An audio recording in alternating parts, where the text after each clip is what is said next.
Hi everyone, I'm back to read about school in 1854 from our book Kirsten Learns a Lesson, Book 2, The School Story from 1854. Pioneer children like Kirsten didn't start school every year in September like you do. Instead, during the fall, they were busy working on the farm. They picked apples, husked corn, carried water, and cooked for the hungry men who were working in the fields. They helped preserve fruits and vegetables, and they gathered firewood to smoke the meat that had been butchered. They worked very hard until November, when the harvest was over. And then when the farm was ready for winter, it was time for them to go back to school. Pioneer schools like Kirsten's were open in the winter and summer. Children had to help at home with the harvest in the fall and the plowing and planting in the spring. Some children, especially older boys who worked in the fields, didn't go to school during the summer either. And they often skipped school in the winter too, if there was farm work to do. In a school like Kirsten's, students of all ages were in the same room with the same teacher. The youngest students were 3 or 4 years old. The oldest were sometimes older than the teacher. Students in one-room schools were not divided into grades by age. Instead, they all worked on the same subject at the same time, and they used different books. A new teacher like Miss Winston would tell how well students read just by finding out which books they were using. The first reader, the one that Kirsten and Anna shared, taught the letters of the alphabet and used pictures to help students learn simple words. After the alphabet lessons came very short stories. Students learned to read with expression by using books like this. When the words went up, students were supposed to make their voices go higher. And when the words went down, voices were supposed to go lower. Students in pioneer schools also learned to write and do sums or arithmetic. They memorized rules of grammar and important dates in American history, and they practiced recitation or speaking before the class.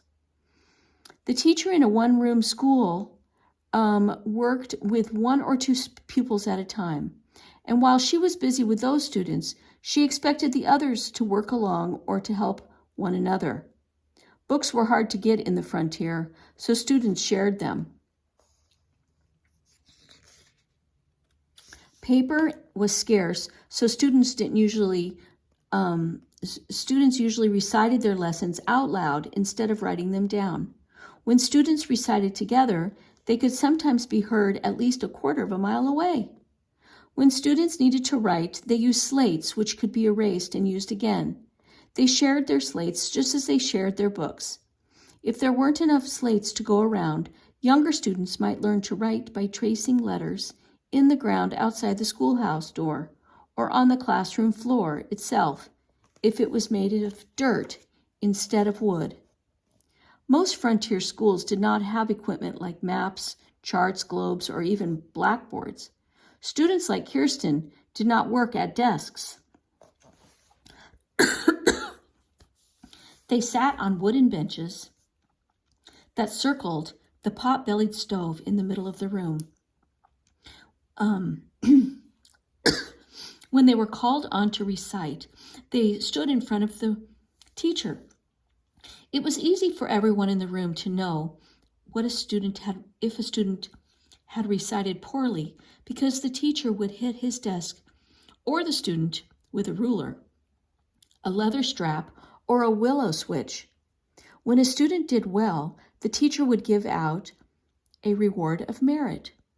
Since paper and printed things were scarce on the frontier, the pretty certificate was a reward indeed.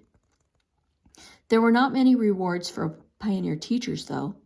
Besides preparing lessons, a teacher had to keep the one-room schoolhouse neat and start the fire in the stove every morning. In some schools, the teacher had to chop and stack firewood, too. Teachers on the frontier did not earn much money. They were usually paid between $4 and $10 a month.